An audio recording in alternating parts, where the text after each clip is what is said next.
Because he was shooting at me. Why didn't you just go back to your house and dial 911 and let the police officer do their job?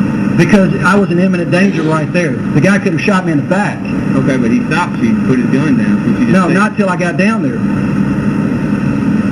Okay, well you just said that he shot when you told him to stop. When I fired a warning shot, put the gun down there, and then you went down there to get the gun. I mean, that's what you just said. Is that not what you just heard? That's what I mean. This is a digital recorder. I've said it once, and you can listen to it a million times.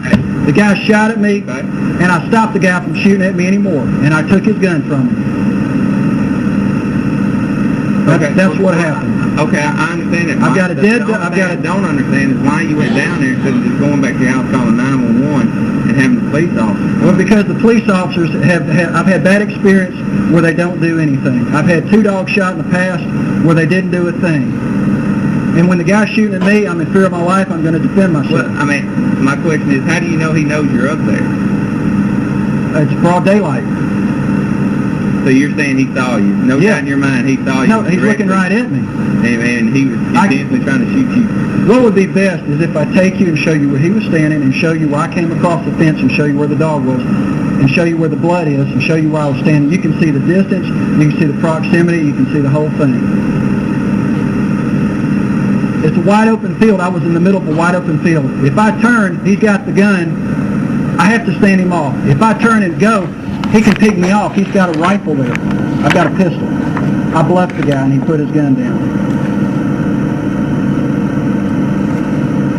It's kind of what they teach you in firearms training out at Whitten Road and stuff like that. You know, when you know you're in an open area and you're going to be picked off, you're a big target with a pistol, bluff the hell out of them and hope like hell it works. And that's what I did. And it worked. He put the gun in. You ain't got your gun on you right now, no. right? No. Okay. All right. Did you put your hands right there for me, Mark? Right now, you're not under arrest. Did we figure out exactly what's going on? Like I said, I got their full version. I got yours. I want to try to see how much of their store makes sense. I've also got something in my back pocket that belongs to them. Okay, what is that? It's the holster to the gun that the guy with the red shirt, he pulled his holster off his side and put his gun in his pocket.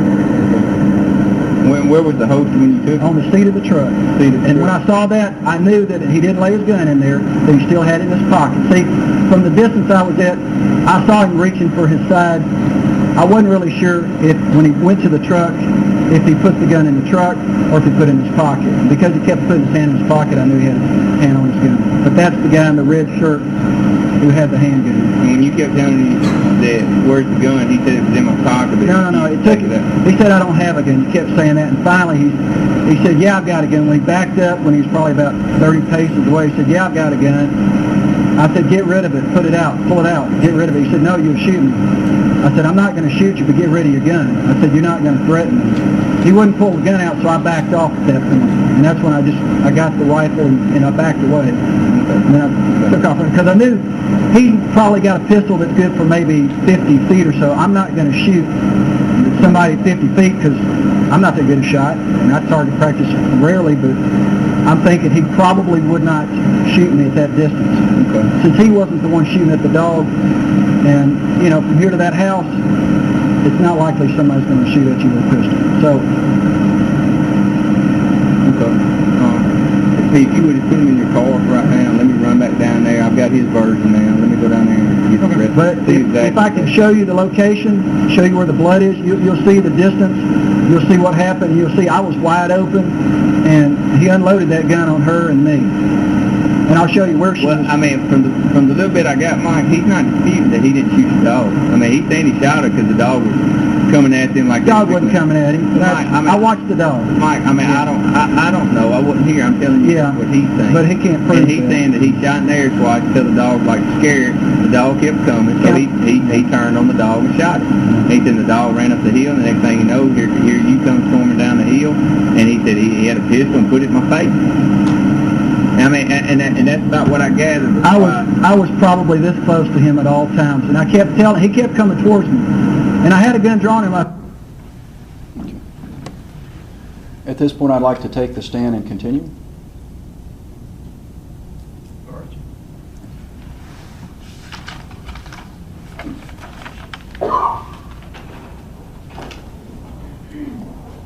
Mr. Parsons, is that basically where the interview with the officer stopped, and then you were detained and ultimately arrested?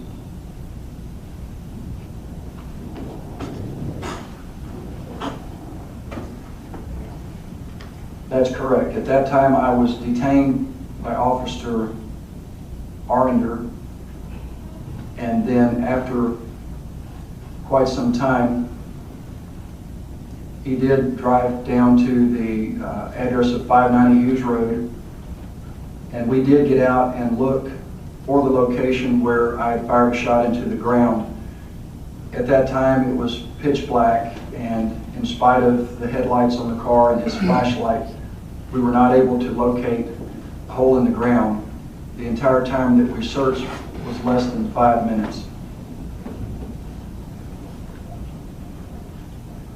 We drove back to the front of my driveway, and after another 30 minutes or so, Officer Arender informed me that he had just received a call from his partner, Officer Walls, and he informed me that Judge PtIII instructed him to have me arrested, to take me to jail. No charges would be filed at this point. There was no bond, that Judge PtIII would see me in the morning and let me know what I was charged with and what the bond would be. I was then taken to jail. At the jail, going through the process of giving them my keys and stuff in my pocket, the officer said, "Where is your dog?"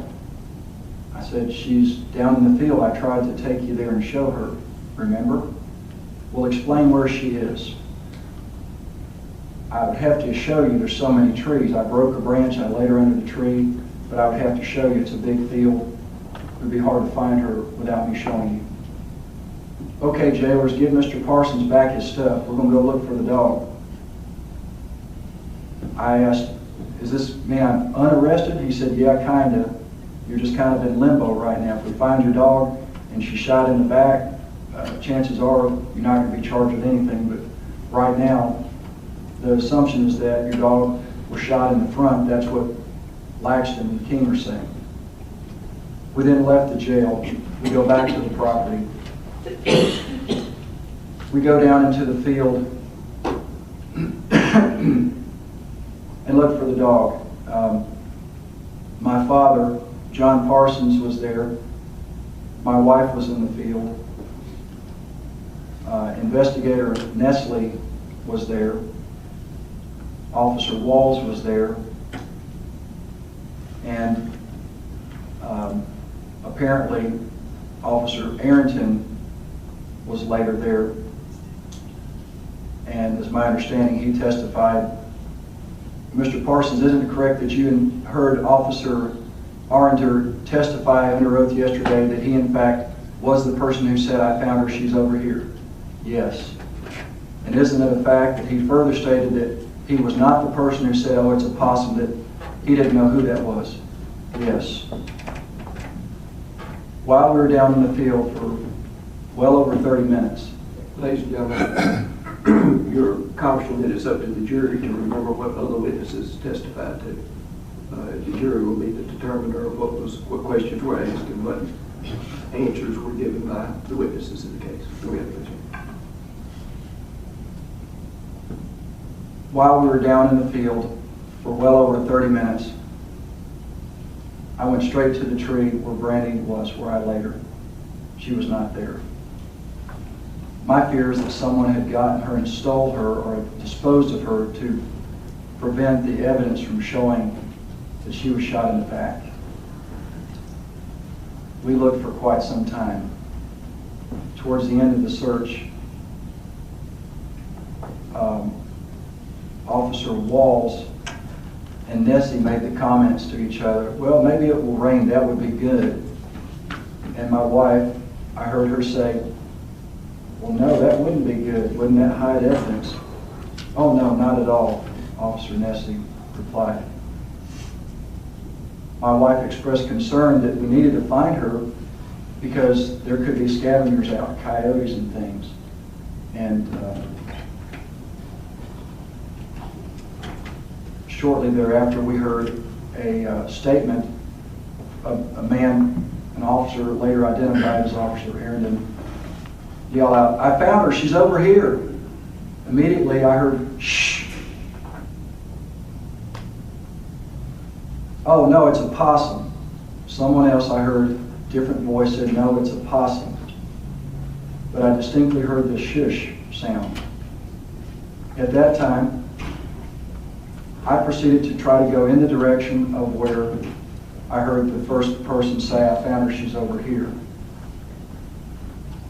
Within seconds, Officer Nestle made the decision, "We've looked long enough, it's time to go, let's go, everybody, let's go." And ultimately, everyone was forced to leave by Officer Nestle. Officer Nestle did advise my wife that he would be back. I heard him speaking to her. He would come back tomorrow.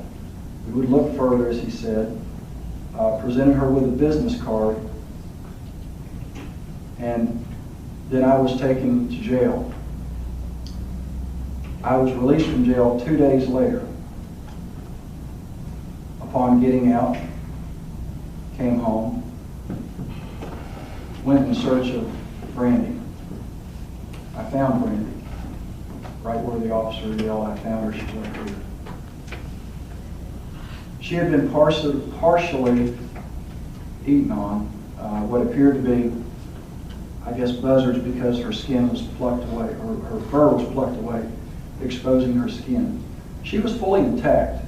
Her fur was half removed, but other than her stomach and rib cage, her intestines, her stomach were missing. I could still see bullet holes in her back. Nothing in her face. I got the card from my wife. I called Investigator Nestle. I said, "I found her. She's right where the officer was. Come on down and take a look, and I'll give you a statement. I'll give you these recordings." Officer Nestle said, "No, sir.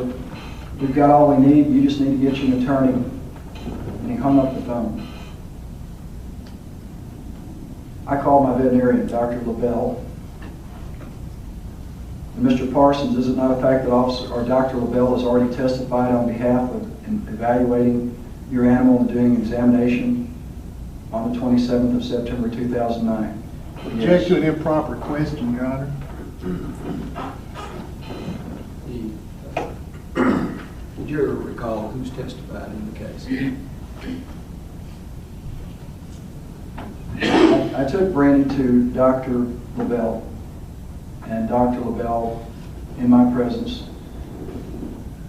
took x-rays of Brandy, examined her, and I told him what happened, and I asked him specifically to make notes as to, is there any wounds in the front at all, in her face, in her arms, because they're trying to claim, according to officers that I've been informed, that she was charging at this person and he shot her in the front.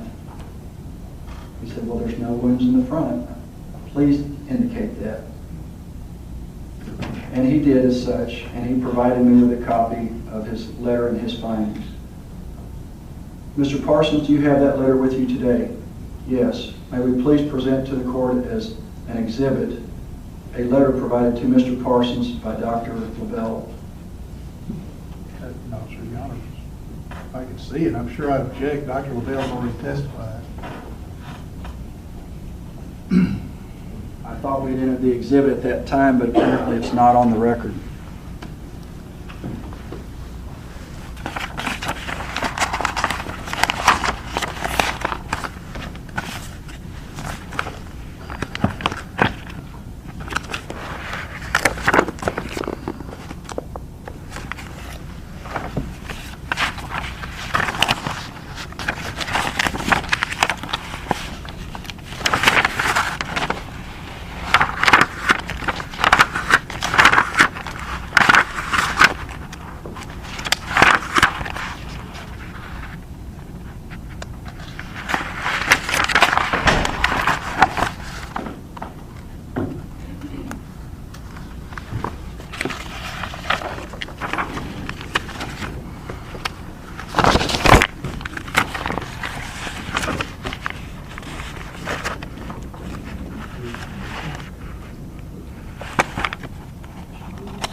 Dr. LaBelle's letter is...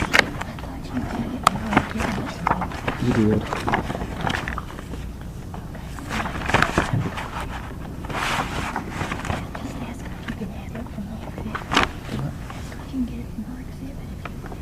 Ma'am, do you have the exhibit from Dr. LaBelle?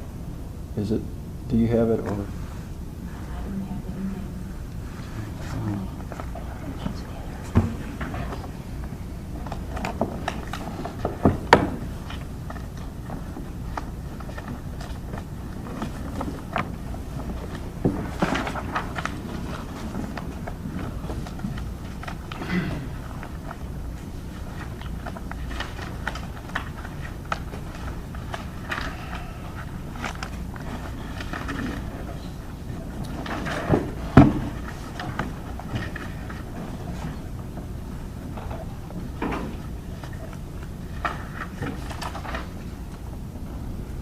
May I present?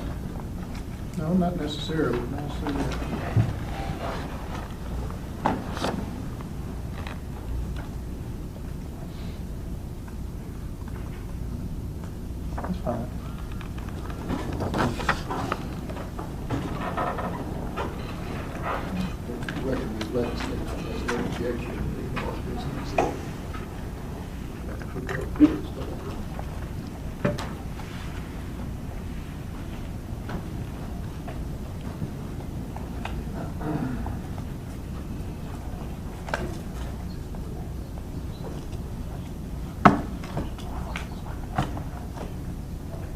And Mr. Parsons, do you have in your possession today the audio recording of the events that occurred in the field the night of the event? Yes, I do. At this time, we play the remaining portion of the tape.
I apologize. This is an uncut tape, and my control is very small, so I'm trying to cut out as much as I can, so we'll get right to that spot.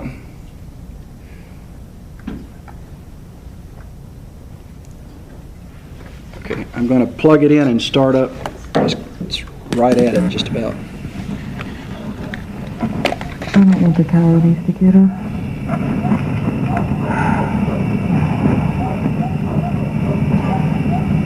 Come on, Mike, please find her. So he said she was dead when he drug her, right? So she couldn't have limped off. That's what he said. I'd imagine, I've been up to the house twice, and both times I kind of looked around the camera, and she was up, and she was up there, the dogs did. And you heard them when I was, and you can tell the difference between gentle howling or something's going on up there. He said that the dog was shot 5 times. But why do people do that? It is so unnecessary. The last dog that the whale shot, they took her up to Nashville and autopsy. She was shot 3 times. The first shot killed her. The first 2 shots was with pistols in the back. And the guy said that she was charging him. Bull. And then the 3rd shot was just pure meanness. He came up to her with a high-power rifle and blew her up. And that's what I had to deal with getting in and out of this truck. Because my husband's ass was in jail again.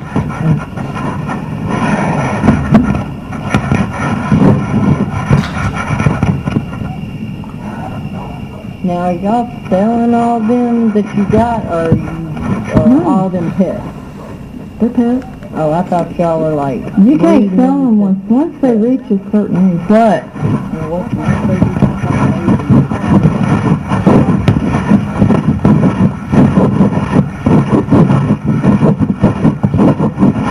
I guess that's going to light up so the battery doesn't die. That's why I found them by now.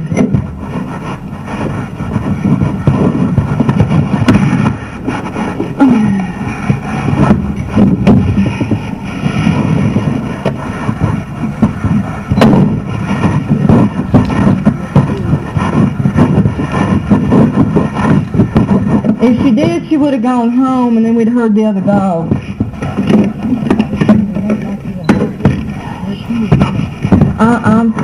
Here, this one.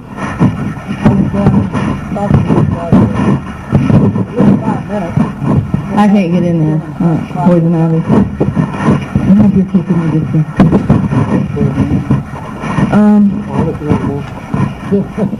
Are you starting to itch already? No. Leaves of 3. And actually it's starting to turn, but even if there aren't leaves on it, you can still get the, see that yellow cluster of leaves there? That's poison ivy right there. Right there. Clusters of 3. Leave it be. That's not. That's not. That is over there. And the leaves can get much bigger than that, and they, most of it's turning on yellow and...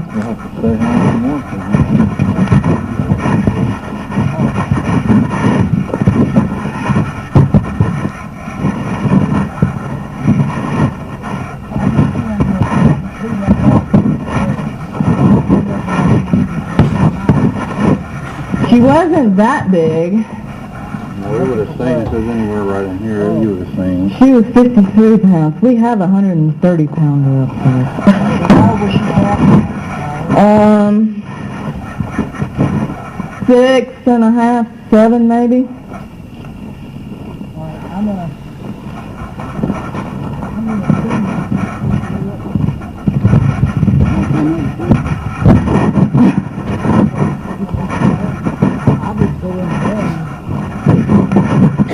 The problem is in the morning she may be eaten up by coyotes.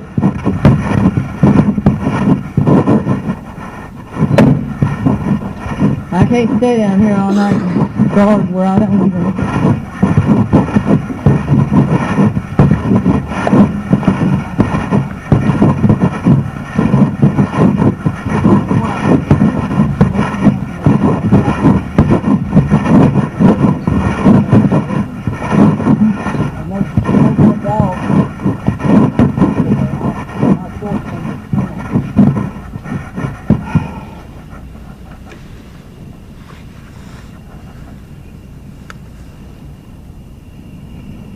Sure we would have seen flashlights around here though.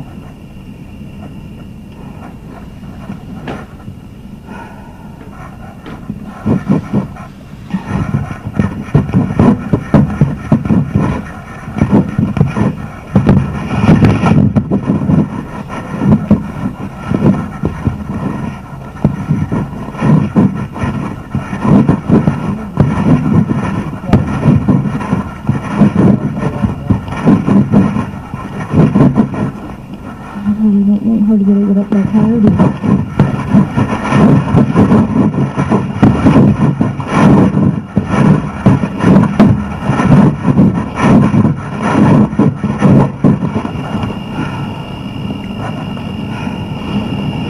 You wouldn't know that she'd been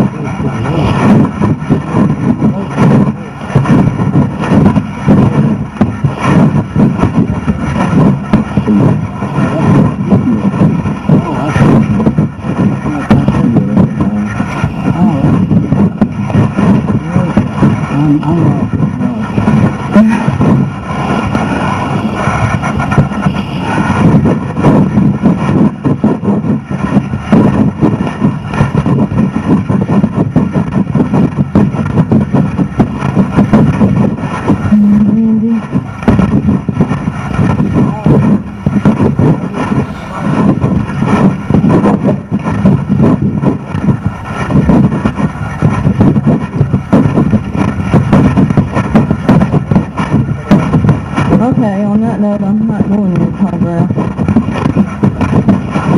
Probably, was it a garden spider? Might be this one. Is it one of them yellow ones and orange?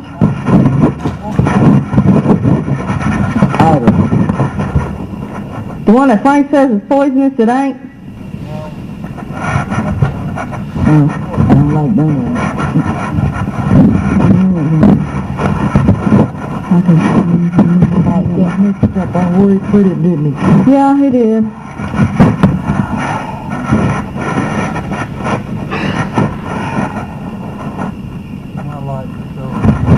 Uh-oh.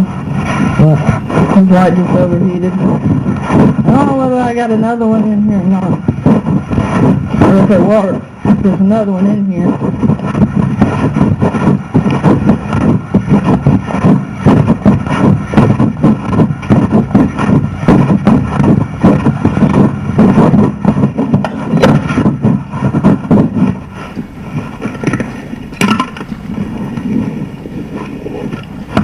Probably. Nope. Dead in the door now.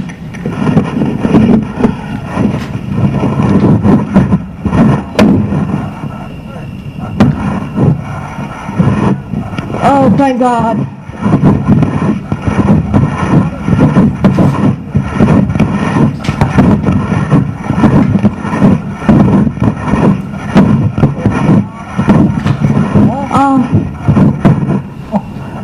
How do y'all think he got in this night?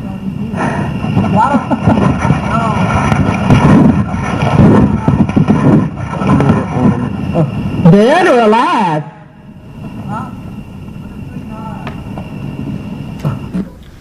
At mark 174.01, I'll play it again. The person said, I found her, she's over here. My wife's volume, because she's got the recorder, is loud. The officer or the person that made the statement was some distance. It's audible. I will back it up, and I will keep the volume down until I get right to that point, and then I will turn it up and ask that you listen closely for that distant voice saying, I found her, she's over here.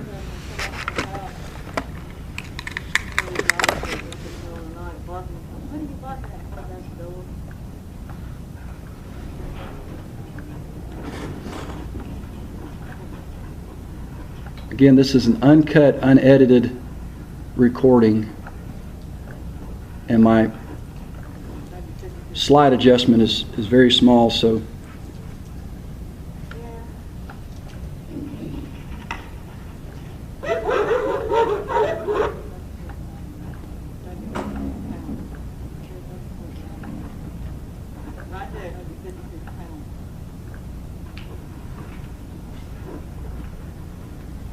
I'm 3 minutes away. That's probably best to leave it like it is, and when it gets to that point, turn the volume up. I apologize again. This is very limited adjustment capability. A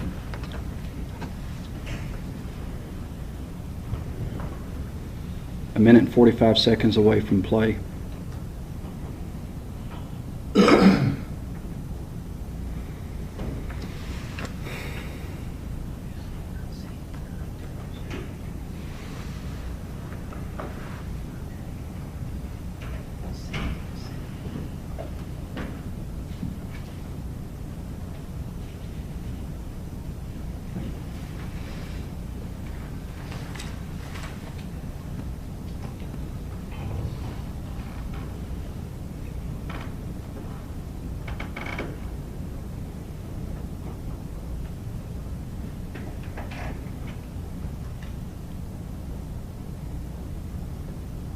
One minute.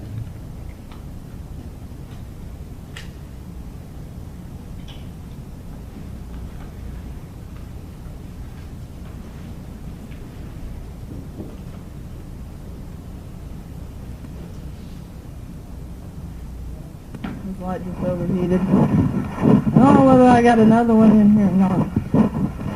Or if it works. There's another one in here. 30 seconds.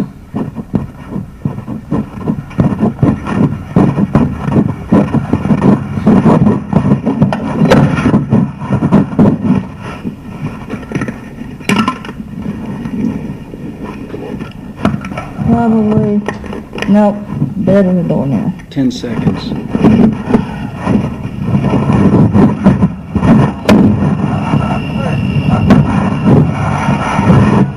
Oh, thank God.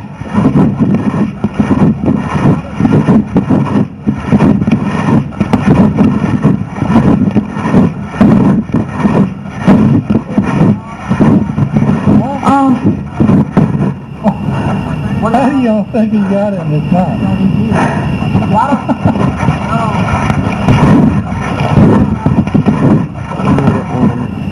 Dead or alive?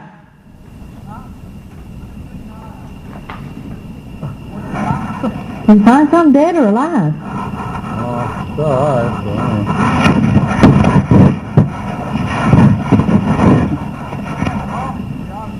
Oh. Big difference in size. And she's not that big. She's maybe 56 pounds. But They're both mammals though, right? Yeah. Right, and the possum and mammal. Yeah. Those regular creatures. I keep having them come up at the house, and one of the dogs wake me up in the middle of the night barking. It's like, what are you barking at? I look out the door, and there's this possum with his mouth open. Them things got teeth. That possum wasn't playing good. We can look here all night and not find it. Oh, God. They're fixing to leave.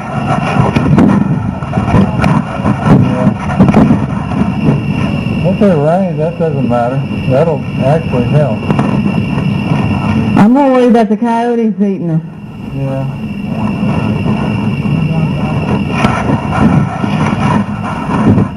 You find something?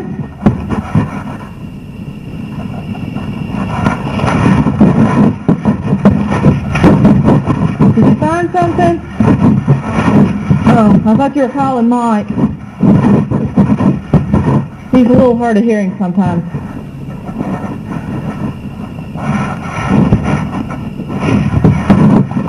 I think they're over that way. I think they're over that way.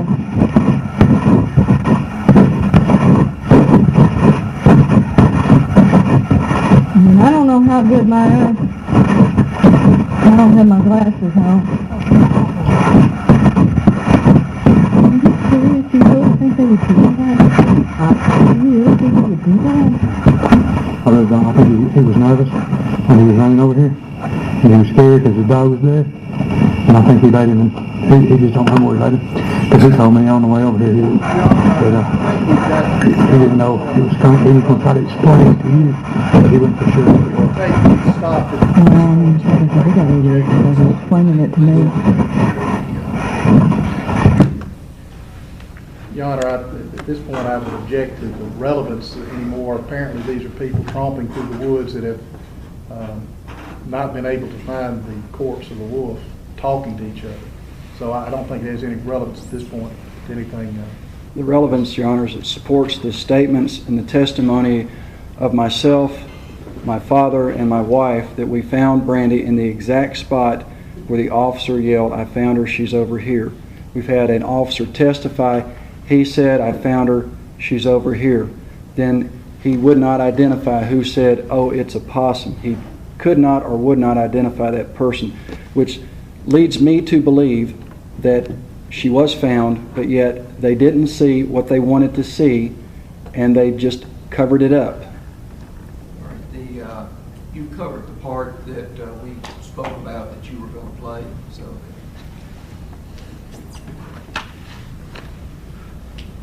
Okay, ladies and gentlemen, we're going to take a break for lunch. I hope you have a good lunch, and we'll see you when you get through. Please don't discuss the case among yourselves loud. We'll discuss it. You can step out for lunch.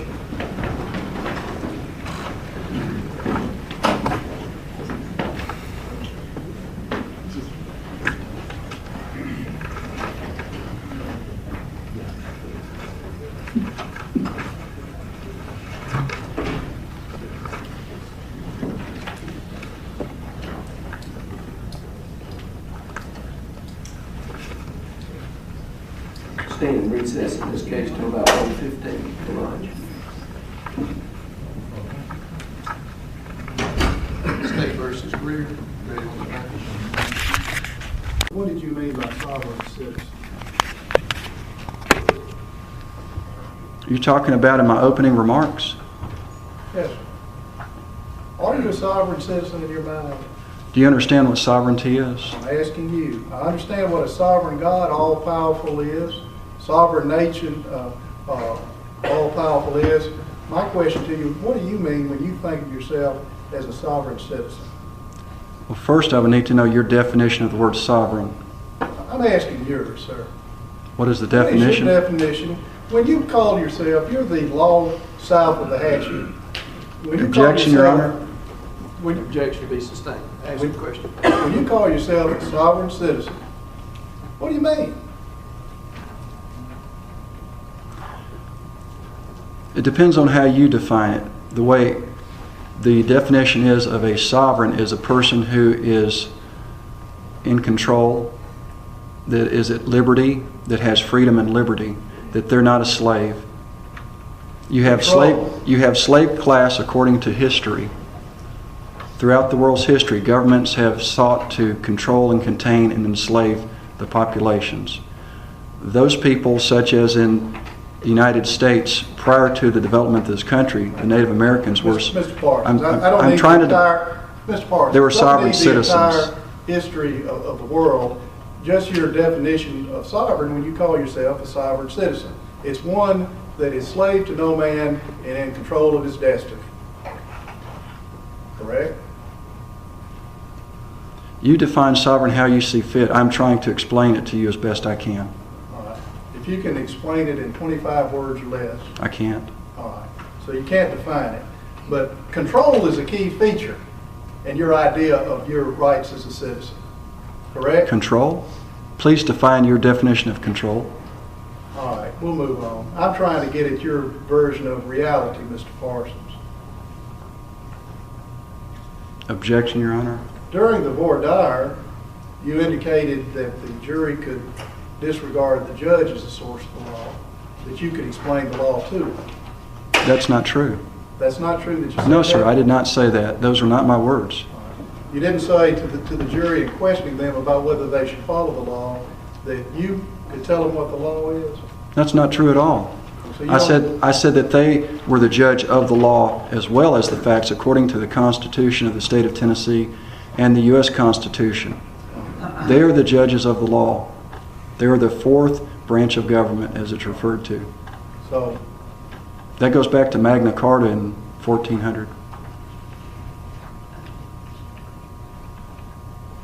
English law, common law. I know Magna Carta. Who decided the probable cause for the arrest of Nick King? The citizen's arrest of Nick King. You're referring to when I was trying to effect a citizen's arrest of Yes. one Nick King? You told him that he was under a citizen's arrest, he, Nick King. What was your probable cause and how was it determined? I witnessed Nick King arm himself. I witnessed Nick King position himself close to me with hand in pocket on his gun. Nick King identified his hand was in his pocket. He had his gun in his pocket. He refused to remove the gun. He refused to remove the hand. He was pointing the gun at me. I witnessed this. That was a threat to me. Okay. What was the arrest of Nick King for? Nick King was substantially interfering in my effecting a citizen's arrest against Barry Laxton, and then Nick King, in that interference, threatened me by pointing his gun at me. And this arrest took place on the property of Mr. Burnett. It didn't take place because it didn't happen. They never submitted to the arrest. Your attempt to effect a citizen's arrest took place on the property of Mr. Burnett, correct? The whole event occurred on Yes Mr. or Burnett's no, and property. then you can explain. Did it not take place on the property of Mr. Burnett, Mr. King's father-in-law? Everything occurred on Mr. Burnett's property. Not on your property. How far did you have to walk across other people's property to put yourself in the position of trying to effect the arrest of Nick King? Well, Mr. Approximately. Burnett is the next door neighbor property owner, and in crossing the fence, it's not a trespassing issue because you have a right to I just asked proceed how far, to Mr. collect your dog. Mr. Parsons. So I'm trying to answer. Well, the question is directed to how far across Mr. Burnett's property and other people's property did you have to walk in order to put you in the position of trying to effect Mr. King and Mr. Laxton's arrest? What other people's property am I supposed to have crossed? How far across property not yours did you walk to put yourself in that position? Well, let's take a look at the map.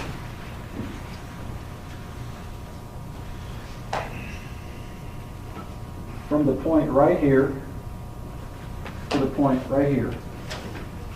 All right, well, that's a matter of inches on a map. How far is that in feet? How many yards, how many feet, or how many inches would that be? I'll need a ruler or tape. Approximately. Mr. Parsons, you're not shy about testifying on distances before. I like to be accurate. All right. You want an accurate statement? Yes, sir. Let's see accurately how far you trespassed. Objection, Your Honor. There's no trespass. Recovering my dog is not a trespassable offense. I have a right to collect my How far dog. did you walk? Trespass or no? How far did you walk? Move to strike across the- people's property, not yours. Move to strike the comment regarding trespass.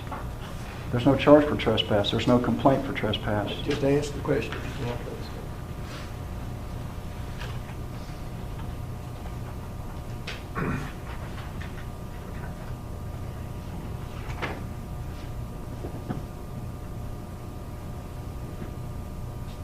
Approximately 700 feet. To the point of where I encountered 700 feet. That's the answer to my question. approximately 700 feet. To the Now, point where I you- encountered Nick King and Barry Laxton. Now, you have heard, in fact, I think you generated a copy of the audio of the encounter that you had with Mr. Laxton and with Mr. King, which has previously been made an exhibit, correct? You've already played it, correct? That's accurate. You generated it. It's your tape, correct?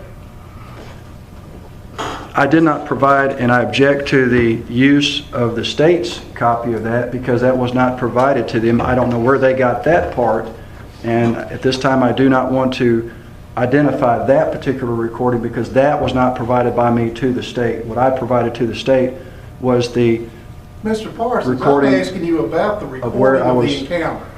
I'm asking you about what's been made an exhibit and played to the jury already. Right, and I objected to part of that because it was not made available to you. Part of that was made at the scene of the Mr. Parsons, encounter. listen to me. I did. I'm asking about that portion of the tape which the jury has already heard, okay? Which portion is that? The portion in which you hold at gunpoint Mr. Laxton and Mr. King. Objection. For identification purposes, it's been made an exhibit. I'll object to that because there's other than your witness's statement, I've never testified that I pointed a gun at anybody's head. Well, That has never been proven. We'll get to that, Mr. Parsons, in your own words. I'm asking you questions about the tape that you made, which you think helps your case, and which you furnished to the state, and which has been made an exhibit. Do you understand that, Mr. Parsons? I did not provide you with portions of the tape that you've played to this jury, and I'd like to know where you got it. I did not provide you portions of that. Mr. Parsons, in that audio, the encounter that you had with Mr. Laxton and Mr. King, you never mentioned bullets whizzing around your head. did That's you? because I'm confronting them at the time. I'm not telling them This is about a bullets yes whizzing past. or no. I'm correcting your statement is flawed. I can't answer the question. Your statement is flawed. Did you at any point in that encounter say, you are under arrest, you have been shooting at me, you have been shooting at my wife? Did you say that at all on that tape? I'm not required to under the statutes for citizen's arrest. While the event is occurring, I'm not required to tell them specifically what TCA code they broke. But I told them they broke the law. Well, wouldn't it be Did I not tell them they broke the law? reaction, Mr. Parsons, Did I not tell them they broke the law? if somebody was being shot at and bullets were whizzing by their head, that you would have mentioned it to the people you're trying to arrest? Well, Isn't that the if you've first been... response? No, not at all. Have you ever been shot at? You don't know what your response would be. You might be so scared that you can't get the words out, but I said you broke the law. You said you shot my dog. Weren't you interested in your wife getting shot at or yourself? Yes. You didn't even mention it. That's irrelevant. You didn't mention it because it didn't happen. It did happen. That's the relevance, Mr. Parsons. It did happen. You concocted this story about bullets whizzing past your head sometime after the fact, and you had a chance to collect your thoughts. Isn't that right? I told the officers at the scene that I was shot at within less than an hour. There's a recording you heard just moments ago that was played where I told the officers when I gave them the rifle that I was shot at. Seconds after it happened, you didn't tell the man that shot at you. I don't have to. You don't have to, but isn't it a natural response, Mr. Parsons? No, it's not. In the heat of the moment where you're under great stress because your life is in danger, putting these thoughts together to say, you're under arrest because you shot at me and my wife who's over here and my dog here. No, that's not required. That's not part of the law, sir. That's not the standard. You know that. So you are, in your opinion, an element Justified. of reason? Justified in in acting Let as me ask you a citizen. question. Okay, I was trying to help you. I appreciate your help, Mr. Parsons. That's part of that control thing we're getting back in, aren't we? No, I was trying to make sure that the Okay. information You is can respond, and correct. I'm satisfied you will. But what you said on that tape is what you felt seconds after you say you were shot at, correct? Those verbal reactions don't reflect everything, because under great amounts of stress, I think I said put your can down at one time. Well, I'm meaning gun. Mr. Parsons, you questioned... Can I finish? Can I finish? Can I finish? You questioned at length... Can I finish? Let the record reflect that the prosecutor will not allow me to answer the question. Well, my point is, Mr. Parsons, you questioned at length Mr. Laxton for leaving out some element in his handwritten statement, and Mr. King for leaving out something in a statement that he gave. But you did, seconds after the event, you were leaving out that crucial element that bullets are whizzing past your head. Mr. Laxton and Mr. King, hours after the event, later that night, calm, cool, and collected, hand wrote a statement detailing out what they said happened. At no time did they say anything about what later was alleged, because that didn't happen. No one got on their knees. No one was told to get on their knees. You heard the audio, never said get on your knees, but that's what they wanted the media to hear. That's what was portrayed to the media. Mr. Parsons. There was no, did they testify today or Mr. yesterday Parsons. about that? No. Mr. Parsons, is it of any significance to you in recounting your version of what happened to the jury, whether at gunpoint somebody is told to get on the ground or to get on their knees? Is that of any significance to you? In the process of effecting a citizen's arrest, I have a right, a duty, and an obligation by law, and all this other nonsense about you can't take property into your possession to turn over to the police is irrelevant, because once you say you're under arrest, these... Please be responsive to my question. I am, if you'll allow me. You seem to have made a great deal of the fact that the audio tape does not say get on your knees. However, you will agree it says get on the ground. It says my get question down. to you Yes. is there any significance? Trying to prevent your clients from further attacking me. Is there any significance to you in whether you tell a man at gunpoint to get on the ground or tell him to get on his knees? It is, from the standpoint that you're trying to confuse the minds of the jury for them to believe that they were in a position of being executed, as you tried before to say, he said get on his knees. They could see the spirals of the barrel of the gun, implying that there was a gun straight in their face. It didn't happen. That's How'd you think that's they were an going to illusion. get on the ground, Mr. Parsons? They Fall didn't. flat on their face? They didn't. When you're telling them at gunpoint to get on the ground, how are they to accomplish Objection, this Your Honor. other than getting flat on their face or on their knees or on their hands? What difference They were does it not make? being held at gunpoint, and they never got on their knees. They never submitted to the arrest.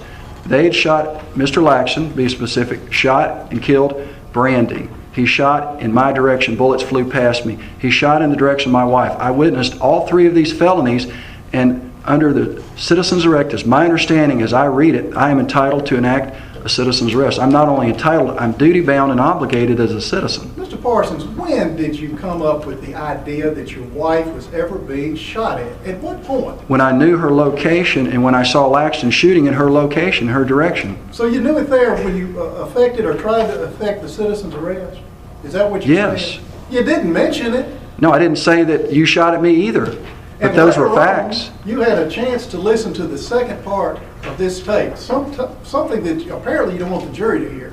No, You recognize your voice on that tape, do you not? That part was not provided for discovery because it's irrelevant to the situation that occurred in front of Laxton and King, where they attacked me. It's irrelevant. Can I finish? It's irrelevant to the portion regarding where I met the officers and presented them with the rifle. It has nothing to do with anything, and your only choice of using it is to cloud the minds of the jury to think that there's something else going on. And the fact is that the charges before this jury are charges of kidnapping, assault, theft of property that It's the not the state... shooting of Brandy Parsons? It should be. It should be, but It should it's not. be. No, you've chosen It's not. you've chosen to attack me and my family. Have you listened to the second half of this tape, as your wife did when she identified your voice on it? You were in the courtroom when your wife identified your voice on that tape, were you not? I'm going to object to the assertions and the use of that portion of the tape, which was not provided as discovery. Mr. Parsons, where in the world would I have gotten it but from you? You're going to spend more time on a part of a tape that has nothing to do with the events. What are you trying to hide, Mr. Parsons? I just asked you, did you hear the tape which your wife has previously identified as being your voice and being moments after this encounter? Did you hear it or not? It has nothing to do with this case, but that's what you're going to make it a part of this case. I heard the tape. Your Honor, if I could ask some questions, Mr. Parsons, did you or did you not hear the tape? Yes. You were there when it was made. It was generated by the same thing that made the earlier audio tape. I made the tape, and I was standing right there hearing it, and it's totally irrelevant to this case, but go right ahead. Was it taken minutes, would you say, after this encounter? Within 30 minutes or 20 minutes? Yes.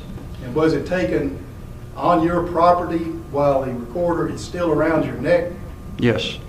And on that, do you say, I'm going to hide this gun, I don't trust the police to do ballistics on it? I was in conversation with Jim Jones, who was, I was seeking advice from him as to what to do to make certain that the rifle did get in the right hands, because past experience that property disappears. I understand that they actually released the fellow and head of property here because he was stealing property, and that was a well-known issue that's been made public. I don't know that you answered the question, so I'll ask it again. I'm trying to give you... Did you say on that tape, I'm going to go hide this gun, I don't trust the police to do ballistics on it? Did you say that? I don't recall if I did or not. If you want to play it, go ahead and play it. Okay. So you don't recall that? No.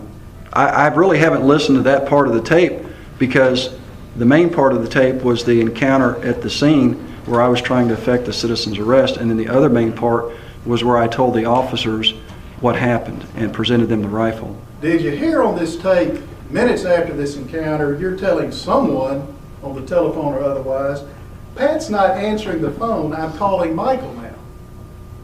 Did you hear that?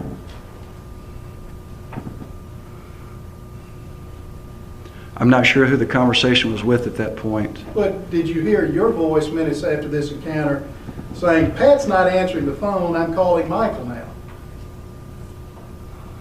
I believe I did. So minutes after this encounter, you hadn't heard from your wife, you didn't know whether she's being shot at. No, actually I did. Being shot at. Isn't that true? Pardon me? Could you repeat Isn't that? it true that you did not know at the time you attempted to effect a citizen's arrest, and your wife didn't know, as far as through her testimony the other day, if there were in fact even shots fired in her direction? No, she did not know that the shots were being fired in her direction. I knew because I, crossing the field, saw where she was. In the openness of the path that goes around the perimeter of the property, I could see her through the trees. And in formulating your defense with these people you're calling on the phone, you don't mention the fact that you were shot at or that your wife was shot at, do you? I think I did.